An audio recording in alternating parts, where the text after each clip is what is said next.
Eduardo Fernández es nuestro primer invitado hoy del Movimiento Político Unión y Progreso y también del IFEDEC. Bien, recuerden nuestras redes sociales, @encontextopiso y @Carlos Penaloza. En este segmento vamos a leer sus preguntas y comentarios en nuestra cuenta y por supuesto también a través de WhatsApp 0412-700-7606. Hacer un frente, que el ciudadano pueda hacer un bloque, como sociedad pudiéramos hacer un frente a estos actos de corrupción, a sumar voluntades para evitar estos temas. Pero para llegar allí hay que tener confianza en alguien. Hoy el ciudadano a donde voltee lo que ve es un escenario de corrupción. En la oposición también hay irregularidades, en el gobierno también se denuncian irregularidades. Entonces, ¿quién puede conformar ese bloque? ¿Quién tiene autoridad moral para formar ese bloque hoy frente al ciudadano? Yo creo que el país tiene inmensas reservas morales. A lo mejor no son los protagonistas, pero en toda Venezuela y en todas las regiones hay mucha gente que son gente de principios, de rectitud, de honestidad. Yo creo que ese país tiene que reaccionar. No puede dejar, ese país no puede permitir que el protagonismo de los actores que se han desacreditado mucho en los últimos meses y años no sea enfrentado por una respuesta nacional de los gremios profesionales, de las universidades, de las academias, de los sindicatos, de la Iglesia Católica, de las iglesias evangélicas. Es decir, que el país responda a esta situación, porque esto no se puede tolerar. Esto que ha pasado con estos 3.000 millones de dólares y estos denuncias de corrupción son cosas que producen una depresión muy grande, una tristeza muy grande. Es que Venezuela se perdió. Bueno, yo me resisto a compartir la tesis de que este país se acabó.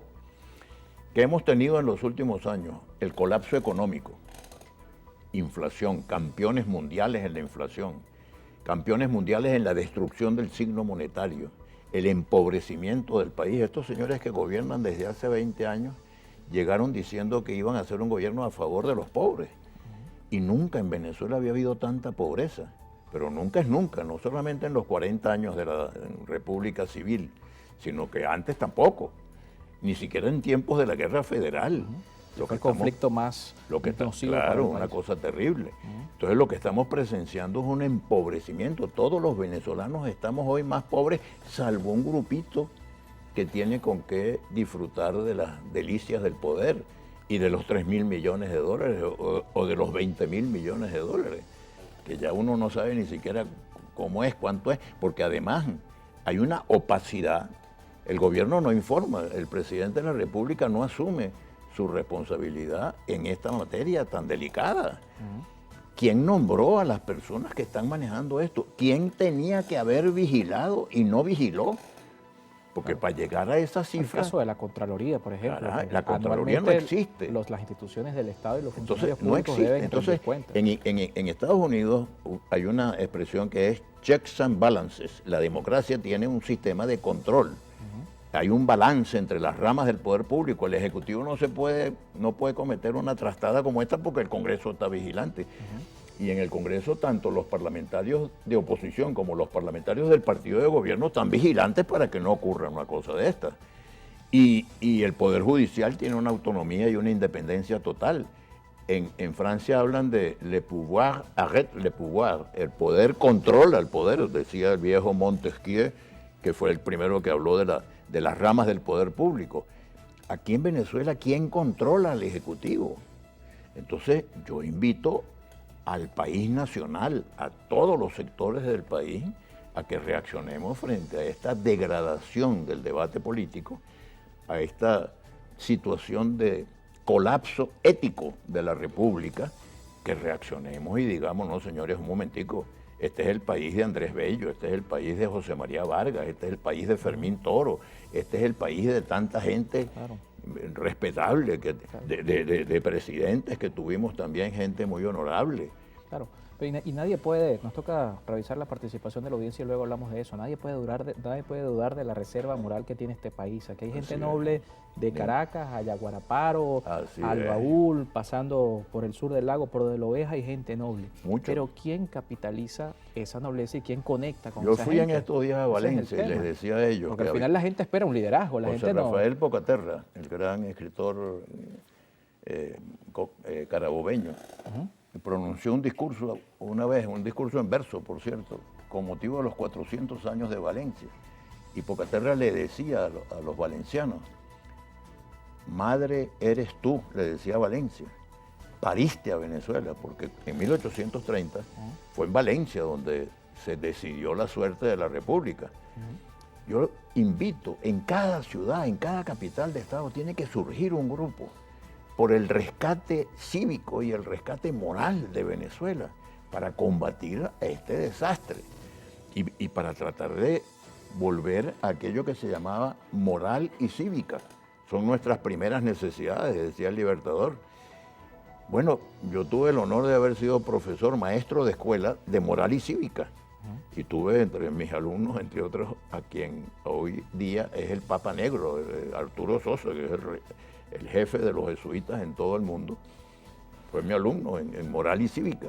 Bueno, pues yo creo que vamos a tener que volver a insistir en los temas de la moral y del civismo. Nos duele el país, nos duele Venezuela. Que los maestros vean que se cogieron 3.000 millones de dólares y no tienen con qué pagarle sueldos dignos y decorosos. ¿Cuántas escuelas no se han podido recuperar con esa enorme cantidad de dinero? ¿Cuántos hospitales? ¿Cuánta vialidad? Ahora, este gobierno tiene, entre otras cosas, una tendencia muy curiosa. Hace monumentos a la corrupción. Creo que alguna vez lo mencioné aquí. Si tú tomas de Caracas hacia Maracay, hay unos enormes moles de cemento ahí, de concreto, que no sirven para nada, que no prestan ninguna utilidad. Eso fue un pretexto para que unos tipos se cogieran unos reales. Claro. Y si coge Paguarenas... Un proyecto que hubiese sido... Paguarenas y Guatire es lo misma cosa. Conexión para el país. Entonces, nos hablaron de un ferrocarril entre Tinaquillo y Anaco. Bueno, ahí... Y se cogieron los reales. Entonces, bueno, ¿hasta cuándo, señores? Bien, nos toca revisar los comentarios de la audiencia. Recuerden, @EnContextoPiso y @Carlos Penalosa. Comenzamos con un usuario que nos escribe desde Maracaibo, Rafael Rivas, nos coloca por acá: el sistema de gobierno más perfecto es aquel que se produce la mayor suma de felicidad posible, la mayor seguridad social y económica, mayor suma de estabilidad política. No podemos seguir con este gobierno que nada nos da. Dios tenga misericordia de Venezuela y saludos al invitado. Qué bueno sería que participara en las primarias. No, de ninguna manera. Vamos con José Gregorio Blanco, que nos escribe desde el Valle. Buenas tardes, Carlos. Saludos desde la parroquia del Valle. Pregúntale al Tigre qué vamos a hacer con esta gente en el gobierno y de la oposición, porque el saqueo de nuestro país no lo aguanta ninguna nación, tantos corruptos y politiqueros. Todos los venezolanos tenemos que unirnos para cambiar esta realidad. Antonio González nos escribe desde Valle La Pascua, en el estado Guárico. Buenas tardes. La corrupción de la Cuarta República se quedó en pañales comparada con la de Chávez y Maduro. Con lo que se han robado se pondrían al día hospitales, servicios públicos y el salario de los venezolanos. Tiene toda la razón. Otro de los comentarios desde San Juan de los Morros nos escribe Henry Guzmán. Mi pregunta es: ¿por qué estas históricas y valientes huelgas de los maestros no se le da publicidad para que Estados Unidos, Europa sepan de lo que está pasando en el país? Y bueno, por cierto dicen que el Tigre para la primaria, otra vez. Esos países están muy atentos y muy pendientes de lo que está pasando. También por acá Nélida nos escribe desde los puertos de Altagracia, en el estado Zulia. Saludos al Tigre, Eduardo Fernández. Este es un hombre que Venezuela necesita, con experiencia, muy inteligente.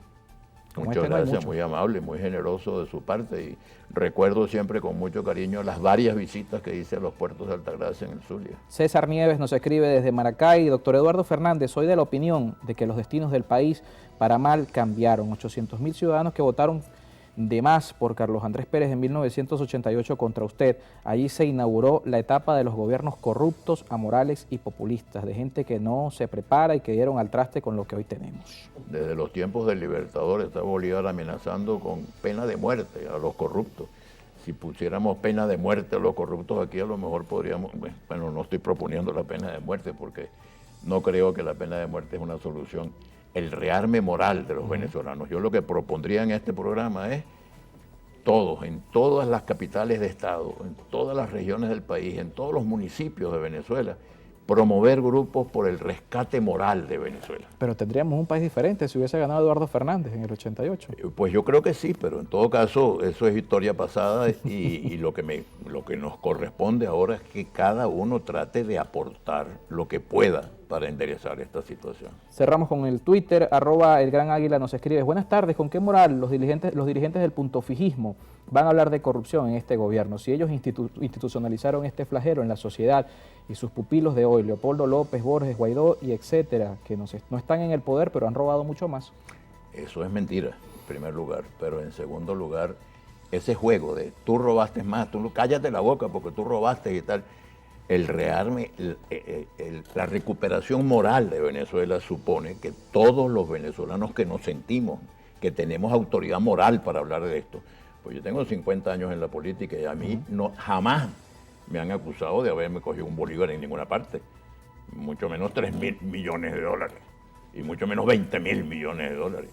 Bueno, pues el país tiene que reaccionar frente a esto y condenar esto y combatir esto y profundizar el estudio de la moral y de la cívica para ser un país mejor. ¿Qué falta nos hace, por ejemplo, Renio Tolina? Porque Renio Tolina era un tipo que daba unos ejemplos muy concretos de cómo tenemos que ser mejores, porque si cada uno de los venezolanos es mejor, el conjunto de los venezolanos vamos a ser mejores. Así es. Cerramos con Carlos69, @Carlos693. En China, debido a la alta incidencia de corrupción y el consumo de droga como parte de la élite, se decidió la pena de muerte para poder controlar este grave flagelo. ¿Cree usted que esas leyes, en el caso de la venezolana, podrían aplicar para atacar la corrupción?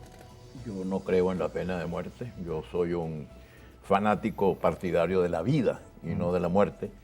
Y yo lo que creo es que hay que corregir, rectificar, sancionar a los responsables, hacer crecer el sentimiento de civilidad y de rectitud desde la escuela.